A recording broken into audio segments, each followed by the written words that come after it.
Hello friends and welcome back to my channel. First of all, download two pictures which you want to blend in Canva. Then select picture one by one and adjust in the frame. And then remove the background from the picture.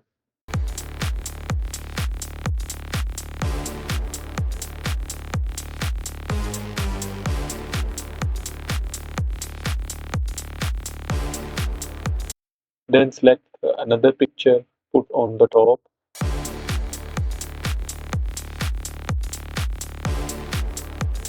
And adjust according how you want to blend. And then go to apps. You can see apps on your left hand side.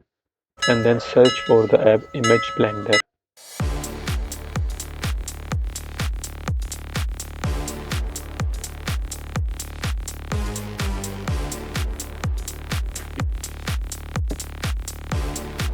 The very first app you can see is Image Blender. You can select the image and then blend the selected image. Once you select the image, then you can adjust how you want to see on the screen.